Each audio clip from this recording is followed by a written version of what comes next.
Bharatiya Janata party ने अपने manifesto में भी कहा था और प्रधानमंत्री मोदी ने भी अपने भाषण में कहा था कि हमारी सरकार बनेगी तो हम लोग को 2 करोड़ युवाओं को रोजगार देंगे। जमीनी स्तर पर वो रोजगार दिखाई दे रहा है, तो क्या इसका कोई जवाब है? देखिए, रोजगार के दिशा में उन्होंने जो रोजगार की बात कही है वो पूरा हो गया है। अब आप कहेंगे कैसे पूरा हो गया है, तो वो रोजगार केवल सरकारी सेवा में नहीं है, वो रोजगार हम आत्मनिर्भर भारत बनाने के लिए भी दे रहे हैं। जैसे किस तरह के आत्मनिर्भर? जैसे मान लीजिए कि हम अगर किसी को उद्योग लगाने के लिए धनराशि दे रहे हैं सब्सिडी पर, तो उसमें कम से कम 40 लोग काम कर रहे हैं, तो 40 लोगों का हमारा रोजगार हुआ। हम रोजगार को केवल सरकारी क्षेत्रों में न जोड़ा जाए। आज की जो पिछले सरकारों में स्थिति रही है कि रोजगार को सरकारी नौकरी ही मानी जाती है। सरकारी नौकरी में एक व्यक्ति को 40,000 रुपया दिया जाता है, तो उसका उपयोग नहीं करता, उतना काम नहीं करता है, और 10,000 हम ज़्यादा दे रहे हैं तो अच्छा काम हो रहा है। नमस्कार, आप देख रहे हैं उत्कर्ष पत्रिका, मेरे साथ और मैं हूं अनुराग मिश्रा। आज खास इंटरव्यू में हमारे साथ हैं भारतीय जनता पार्टी के जिलाध्यक्ष कुशीनगर प्रेमचंद्र मिश्र। आपसे भारतीय जनता पार्टी के संबंध में तमाम सारे सवालों के जवाब जानेंगे, बहुत सारे बातें करेंगे, जानेंगे इनके व्यक्ति विशेष के बारे में भी।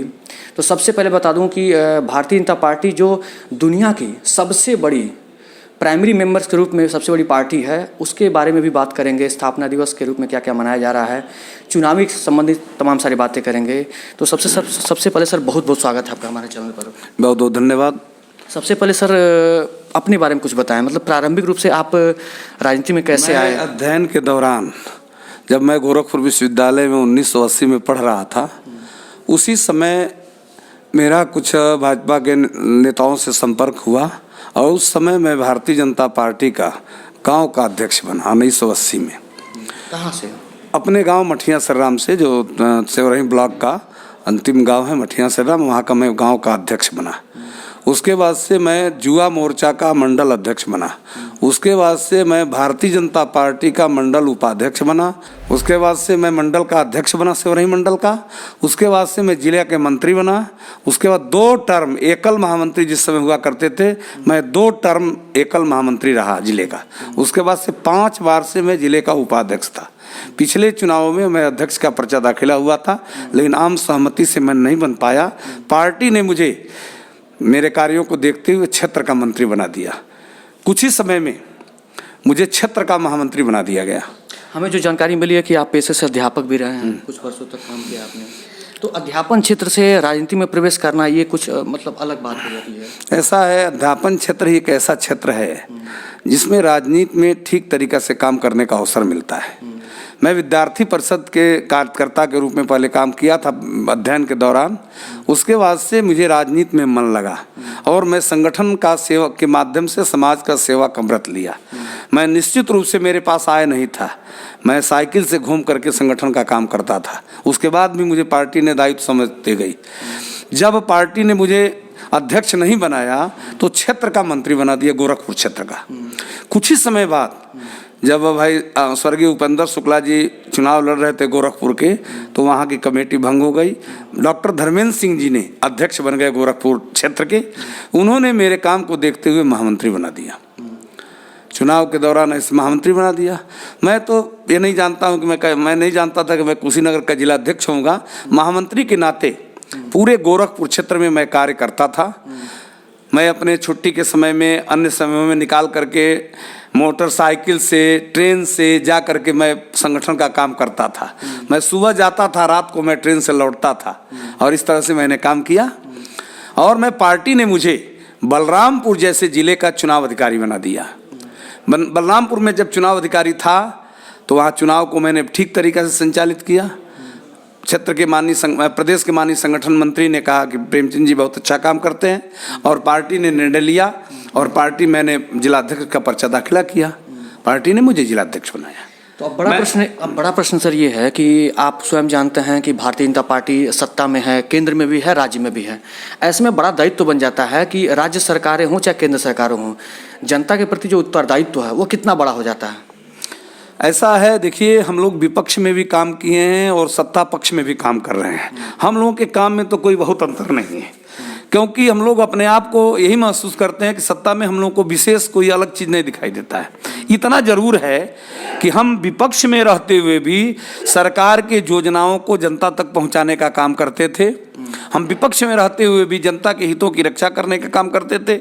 हम लोग उस विचारधारा के काम करने वाले लोग हैं जिसमें कहा गया है कि तेरा वैभव अमर रहे माँ, हम दिन चार रहे न रहे। राष्ट्र के निर्माण का हम लोग काम करते थे।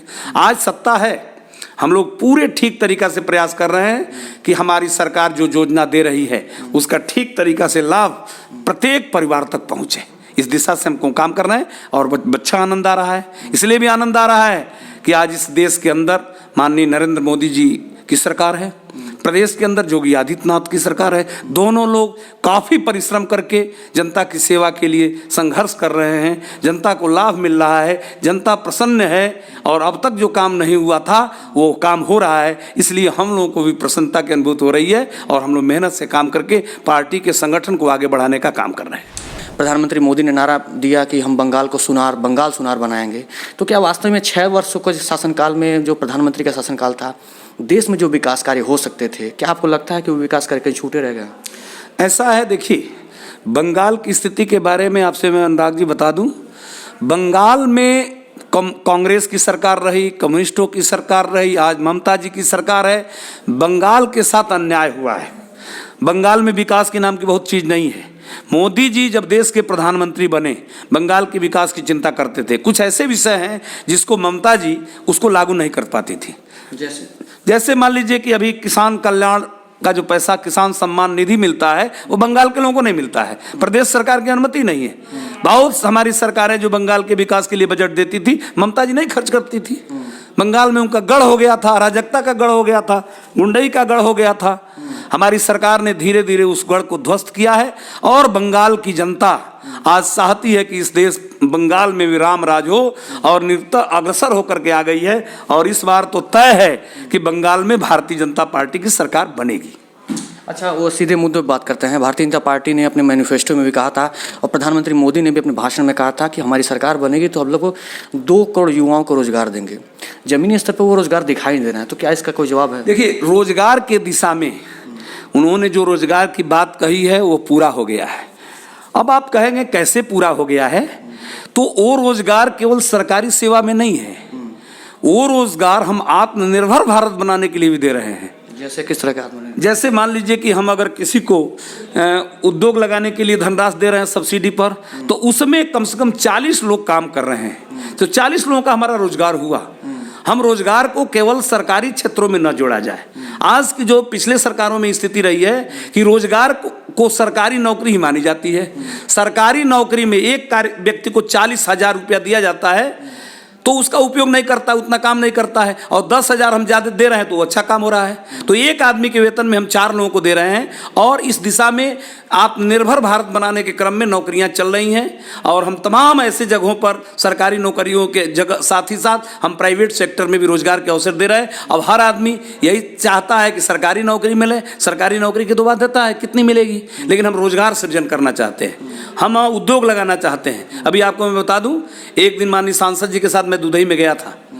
उन्होंने वो गए तो वहाँ एक अपने कार्यकर्ता हैं, वो जायसवाल है, अपना कार्यकर्ता पत्रकार भी है, तो ले गया अपने घर पर और उसने कहा कि मैं अकेले एक रोजगार करता था, मोदी जी के आने के बाद से इस रोजगार में मुझे सहयोग मिला और वो 40 लोगों को आज रोजगार देने की स्थिति में है। 40 लोग लॉकडाउन के दौरान जो बाहर से आए हुए हमारे लोग थे, उनको 40 लोगों को रोजगार दे रहा है। जो पंचायती चुनाव है, ये जो पंचायती चुनाव होने वाला है या फिर 22 में विधानसभा के चुनाव है, कितना महत्वपूर्ण है भारतीय जनता पार्टी के लिए? क्योंकि आपकी जो पार्टी है दुनिया के सबसे मजबूत और सबसे बड़ी पार्टी है, लगभग 18 करोड़ सदस्य आपके पार्टी में हैं, जुड़े हुए हैं। ऐसे में क्या लगता है आपको, ये जो चुनाव होने वाले हैं वो किस आधार पर कैसे होगा? देखिए, पंचायत चुनाव सबसे महत्वपूर्ण चुनाव है और हमारी पार्टी ने इस चुनाव को गंभीरता से लिया है कि जैसे केंद्र की सरकार है, प्रदेश की सरकार है, वैसे ही गांव की भी सरकार है। गांव की सरकार बनानी है। गांव की सरकार अगर ठीक तरीके से बनेगी तभी बजट का ठीक उपयोग होगा। पिछले सरकारों में बिना काम किए ही पैसे चेक काट दिए जाते थे। हमारी सरकार जब आई है तो जो काम करेंगे तब आपका चेक मिलेगा, पैसा मिलेगा। हमारी सरकार, कुछ ऐसे भी लोग हैं जो भाजपा के विरोधी लोग हैं, ग्राम पंचायतों में बने हुए हैं, वो कार्यों को रोक रहे हैं, नहीं होने दे रहे हैं। शौचालय हम भेज रहे हैं, उनको नहीं बनने दे रहे हैं। हम आवास भेज रहे हैं, ऐसे लोगों को बनाने के लिए सिफारिश कर रहे हैं कि जिनके पास ऑलरेडी आवास है। वो सरकार की योजनाओं को ठीक से लागू कर नहीं रहे हैं। हमारी सरकार ये चाहती है कि पंचायतों में भी हमारे विचारधारा के लोग हों, पंचायत में हम ज़्यादा बचें, गांव की भी सरकार हमारी सरकार हो। इस दिशा में हम काम कर रहे हैं। और इस दिशा में देखिए, सीधे सीधी बात है, हम जिला पंचायत अध्यक्ष का चुनाव भारतीय जनता पार्टी लड़ाएगी, जिला पंचायत सदस्य का चुनाव भी भारतीय जनता पार्टी लड़ाएगी, प्रमुख का चुनाव भारतीय जनता पार्टी लड़ाएगी। बाकी प्रधान है, बीडीसी है, ये हम लड़ाएंगे, अपने समर्थन से नहीं लड़ाएंगे। अपने कार्यकर्ता हमारे ज़्यादा से ज़्यादा लड़ रहे हैं, इसकी भी सूची कलेक्ट कर रहे हैं हम लोग। और जिला पंचायत के लिए तो एक चीज़ बता दूं, भारतीय जनता पार्टी चाहती है कि समाज के सभी वर्गों को प्रतिनिधित्व मिले, हमारे कार्यकर्ताओं को प्रतिनिधित्व मिले। जब हमारे सक्षम कार्यकर्ता हम कहाँ लड़ाएंगे। और हम ये प्रयास कर रहे हैं कि जो अब तक की स्थिति बनी हुई है वो न बने। और इस गांव की सरकार, जिले की सरकार, देखिए बजट का एक बड़ा हिस्सा जिला पंचायत को मिलता है, बजट का एक बड़ा हिस्सा ब्लॉकों को मिलता है, बजट का एक बड़ा हिस्सा गांव पंचायतों को मिलता है। ये तीनों स्वायत्त शासित संस्था है और ये विकास के महत्व को नहीं समझती है। हमारी सरकार ने तो नगर पंचायत में तय कर दिया है कि नगर पंचायत का अध्यक्ष अब प्रपोजल नहीं बनाएगा, पैसे का अपने से खर्च नहीं करेगा, वो प्रपोजल बनाएगा, सरकार समझेगी कितना उपयोगी है, उस पर वो धन देगी। हम विकास चाहते हैं, हमारी सरकार निश्चित रूप से चाहती है। और देखिए एक चीज़ मैं बता दूं, कोरोना के महामारी के बाद भी विकास के लिए पैसे की कमी नहीं आई है सरकार के अंदर। और महंगाई, पेट्रोलियम की महंगाई है, आप जानते हैं पेट्रोलियम की महंगाई जो है विश्व से कनेक्टेड है। पेट्रोलियम को महंगाई दूर करने के लिए भारत में हम तमाम उसके विकल्प ढूंढ रहे हैं, हम उसकी व्यवस्था करने में लगे हुए हैं। और सरकार ये चाहती है कि अगर राज्य सरकारें सहमत हो जाए तो हम जीएसटी के दायरे में इसको भी ला देंगे। जिस दिन जीएसटी के दायरे में ये आ जाएगा, पेट्रोलियम पदार्थ भी सस्ता हो जाएगा, बहुत सारे टैक्स लग रहे हैं, बच जाएंगे। आज जीएसटी का बहुत विरोध हो रहा था, लेकिन जब सरकार लागू की तो उसका लाभ भी हो रहा है, सरकारी खजाने में भी पैसे बढ़े हैं। एक चीज़ तो निसंदेह मानना चाहिए कि सरकार ने एक ऐसा व्यवस्था किया है जिससे आम आदमी अमन चैन में है। और हम लोग सरकार भी कभी चलाए हैं, गांव में जाते थे, लोग कहते थे का हो तो हर सरकारवा कुछ ना कैलाश, लेकिन आज हम लोग जा रहे हैं तो गांव के लोग स्वागत कर रहे हैं कि ये मोदी जी के कार्यकर्ता हैं, जोगी जी के कार्यकर्ता हैं, ये भाजपा के कार्यकर्ता हैं। और भाजपा का नाम सुनते ही लोग गदगद हो जा रहे हैं। ये हम लोग के लिए शुभ संकेत है। और भारतीय जनता पार्टी अपने 41 वर्षों की यात्रा में हम यहाँ तक पहुँचे हैं, आज विश्व की सबसे बड़ी पार्टी बन गए हैं। और समाज में भी अगर किसी दल की मान्यता है तो वह भारतीय जनता पार्टी है। मेरे साथ भारतीय जनता पार्टी कुशीनगर जिलाध्यक्ष प्रेमचंद मिश्रा जी, इन्होंने तमाम सारे सवालों का जवाब दिए। इन्होंने बताया कि भारतीय जनता पार्टी पर जनता विश्वास करती है और आने वाले चुनाव, जितने भी चुनाव हैं, पंचायती चुनाव हो चाहे जिस भी स्तर के चुनाव हो, उसमें जनता विश्वास करके इनको दोबारा सत्ता में लेकर आएगी। अब ये देखना बाकी है कि सरकार को वास्तव में जनता दोबारा देखना चाहती है या नहीं देखना चाहती है। तमाम सारी बड़ी खबरों के लिए हमारे साथ जुड़े रहिए उत्कर्ष पत्रिका पे। मैं हूँ अनुराग मिश्रा, धन्यवाद।